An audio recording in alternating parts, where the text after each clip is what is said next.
Salut à tous, alors vous avez peut-être été confronté à des impressions qui ne marchent pas à cause d'un filament trop vieux et en plus qui devient cassant.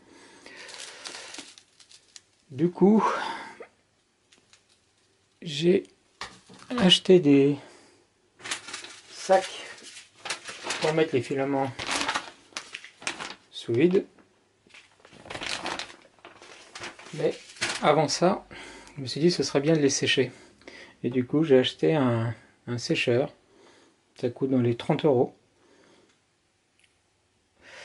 Celui-là, c'est le modèle Sunlu, où on peut régler à la fois le temps de séchage et la température, et on peut même s'en servir comme dévidoir, puisque à l'intérieur, il est équipé de deux roulettes sur roulement à billes, et puis d'une sortie pour le filament.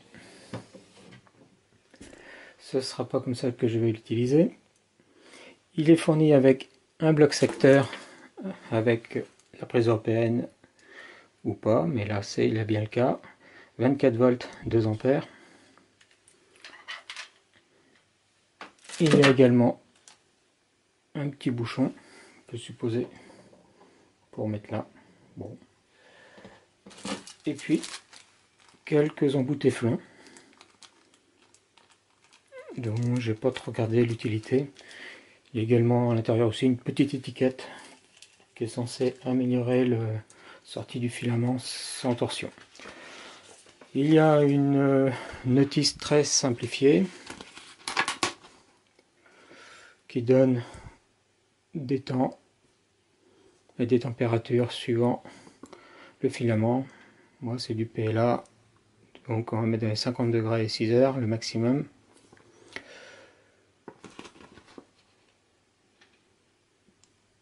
La position de la bobine par rapport à la sortie du fil.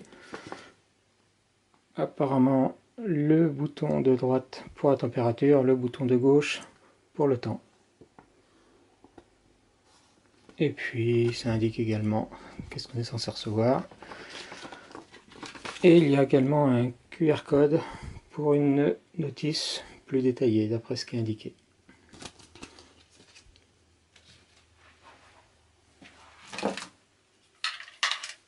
On va pencher. C'est derrière que ça se passe. Ça a l'air de faire bien 48 watts.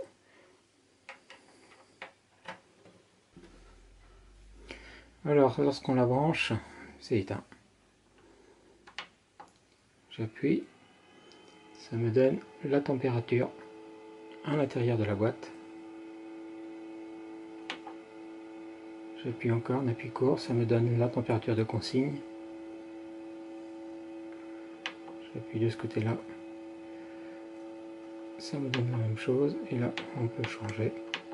Donc on va rester sur 50. Je fais un appui long ici, ça me donne le taux d'humidité. Je refais un appui long, ça me redonne ça. Donc il faut que je vois ce que ça veut dire. PV. Donc on voit que la température commence déjà à monter à l'intérieur.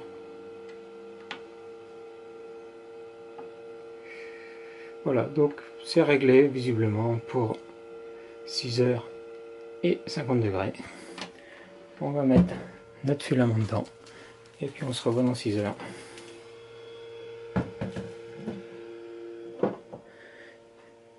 Et comme vous l'entendez, il y a un ventilateur qui doit être là pour brasser.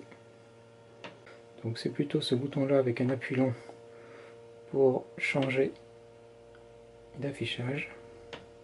Si on veut voir la température qui se passe à l'intérieur ou le temps restant. Lorsque je suis en heure, il n'y a pas d'effet de ce bouton 3. Par contre, lorsque je suis en température, un appui long sur le droit donne le taux d'humidité, RH%.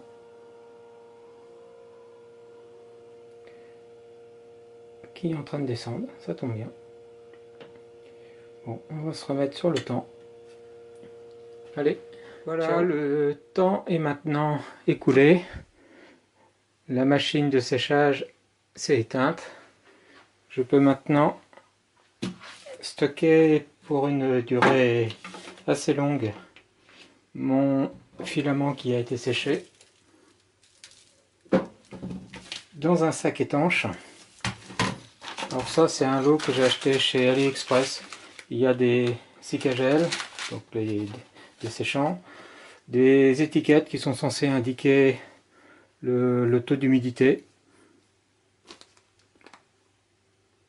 Si ça devient bleu, c'est que c'est humide, d'après ce que j'ai compris. Bon.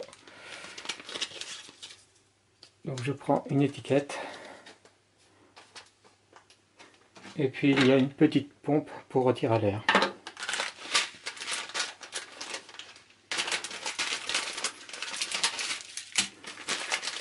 Il y a également une pince pour aider à fermer le zip. Hop. On ouvre le sac zip.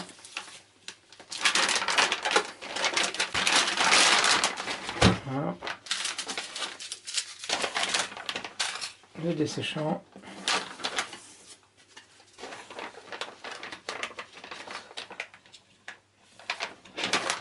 Le monitor, comme ils disent. Et puis maintenant, je referme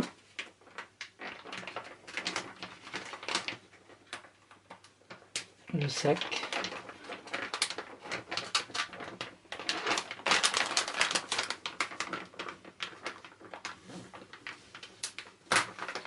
Voilà, bon, ça a l'air de marcher ce petit truc. Et maintenant, on va enlever l'air.